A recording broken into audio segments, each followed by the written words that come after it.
নমস্কার বন্ধুরা, লক্ষ্মী রান্নাঘরে তোমাদের স্বাগত। আজকের আমি একটা দারুণ রেসিপি নিয়ে চলে এসেছি। কলা আলু দিয়ে মাছের ঝোল, পোনা মাছের ঝোল কাঁচা লঙ্কা দিয়ে করব, ফল ঝোল। সঙ্গে থাকো, ভিডিওটা দেখতে থাকো আর আমার চ্যানেলটাকে সাবস্ক্রাইব করো। প্রথমেই আমি মাছটাকে কেটে নেব। এই মাছ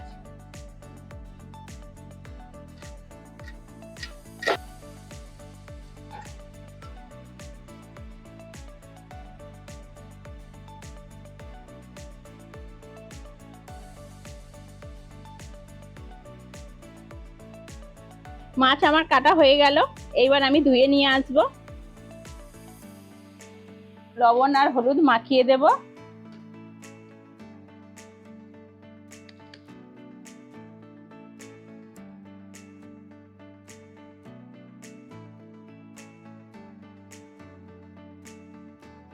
এরম ভাবে আমি রেখে দেবো। দিয়ে কলা আর আলুটা কেটে নেব।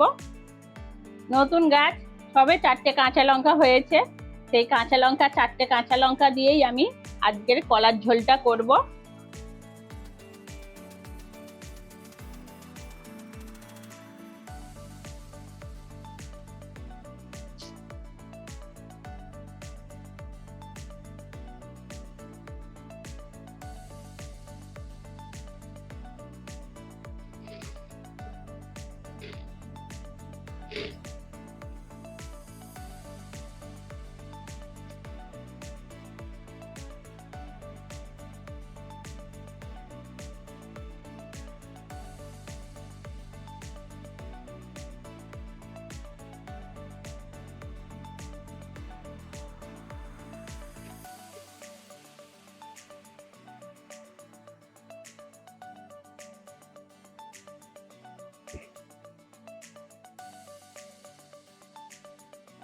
কলা আর আলুটা ভালো করে ধুয়ে নেব।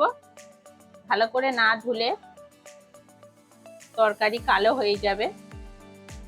কলার মধ্যে আমি একটু হলুদ মিশিয়ে নেব।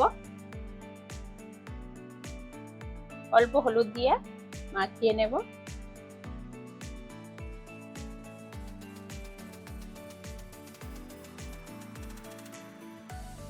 কলার মধ্যে এই যে আমি হলুদটা মাখিয়ে নিলাম, এর জন্যে তরকারিটা কালো হবে না।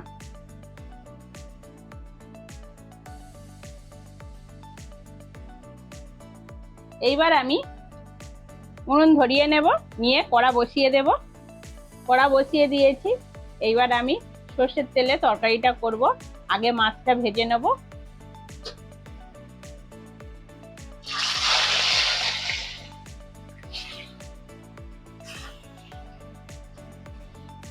মাছটাকে আমি লাল লাল করে ভেজে নেব।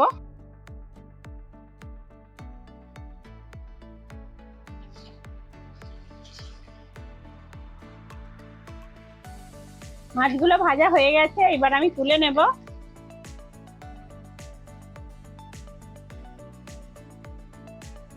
ওই তেলের মধ্যে কলা আর আলু ভেজে নেব।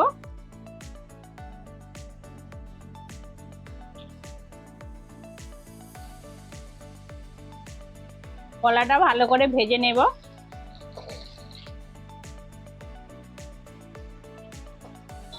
কলাগুলো আমার ভাজা হয়ে গেছে। এইবার আমি কলাগুলো তুলে নেব। ওই তেলের মধ্যে 2টো তেজপাতা ছিঁড়ে দিয়ে দেব, 5 ফোড়ন,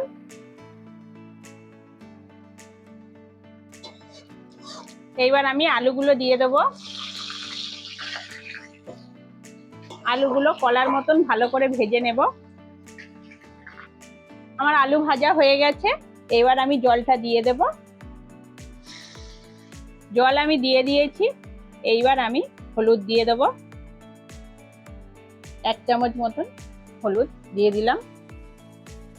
4টে কাঁচা লঙ্কা, লবণ 2 চামচ।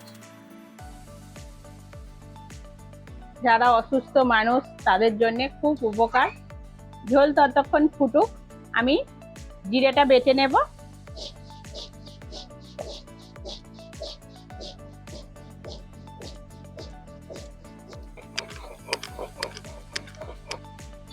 ঝোল ফুটে গেছে। এইবার আমি মাছ আর কলাটা দিয়ে দেব।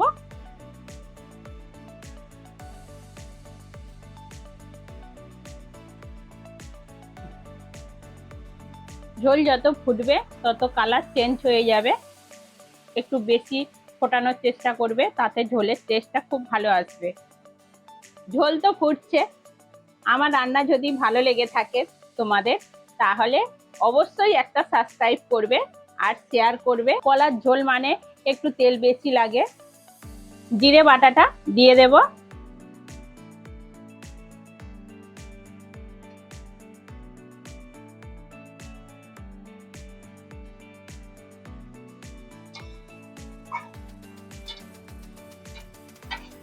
আলু সিদ্ধ হয়ে গেছে, এইবার আমি চিনি দিয়ে দেব। 2 চামচ চিনি দিয়ে দেব। কাঁচা লঙ্কা দিয়ে পোনা মাছের ঝোল আমার রেডি হয়ে গেছে।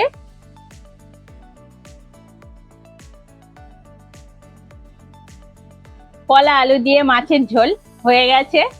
তোমরা এইরকম একবার করে খেয়ে দেখবে, সঙ্গে লেবু নিয়ে খাবে। সম্পূর্ণ ভিডিওটা দেখার জন্য অনেক অনেক ধন্যবাদ। আবার পরের ভিডিওতে দেখা হচ্ছে।